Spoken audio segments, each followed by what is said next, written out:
Praise the Lord everyone. आप सभी को प्रभु यीशु मसीह के मीठे मधुर नाम में जय मसीह की। आप सब लोग कैसे हो? होपफुली आप प्रभु के नाम में सब लोग ठीक होंगे। तो आज हम जानेंगे तो इस बाइबल स्टडी के जो हमारा चैलेंज है 365 डेज़ का, उस चैलेंज के अंदर मैंने एक चीज़ और इंक्लूड की है। एवरी सैटरडे हम लोगों का जैसे एवरी वीक हमारा वर्स होता है, लेकिन अब से एवरी सैटरडे हमारा वर्स नहीं बल्कि स्टोरी टेलिंग होगी।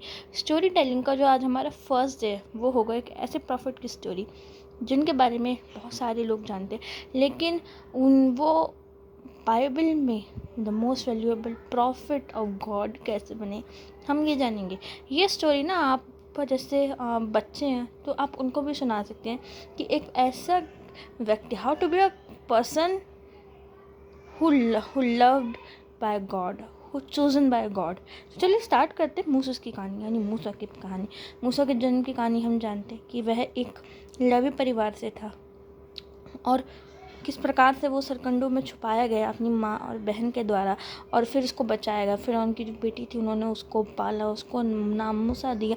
मूसा जो इजराइल था मिद्यान देश में वो जाकर छिपा, क्योंकि उस समय जब उसने एक इजराइल को मिस्री के हाथ पिटते देखा तो वो इस चीज़ को सह नहीं पाया और उस मिस्री को मार कर वो मिद्यान देश में जा छिपा, जहाँ पे उसने शादी की। उसकी पत्नी का नाम सिप्पोरा था। उसका एक पुत्र भी था जिसके बारे में बाइबल बताती है, जिसका वर्णन आपको निर्गमन उसका 2 अध्याय और उसकी 22वीं आयत बताती है, 21वीं और 22वीं आयत, जिसका रेफरेंस मैं डिस्क्रिप्शन में भी डाल दूँगी, सो आप वहाँ से भी जाके चेक कर सकते हो।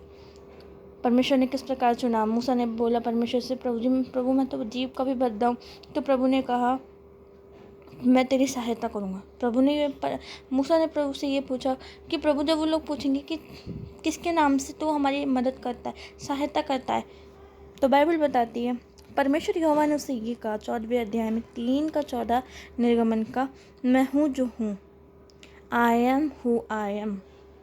यानी कि मूसा के जीवन से परमेश्वर की इच्छा पूरी हुई। कैसे 10 प्लेग्स यानी कि 10 विपत्तियाँ हम बाइबल में देखते हैं मिस्रियों पर आई।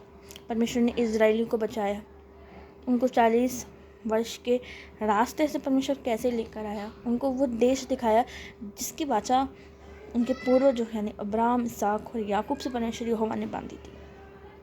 तो मूसा के जीवन से हमें ये पता चलता है कि जब हम परमेश्वर का भय मानते हैं और उस मार्ग पर चलते हैं जिसे परमेश्वर चाहता है, तो परमेश्वर हमारे साथ रहता है। जब हम 10 आज्ञाओं के बारे में पढ़ते हैं, परमेश्वर ने मूसा को 10 आज्ञा दी।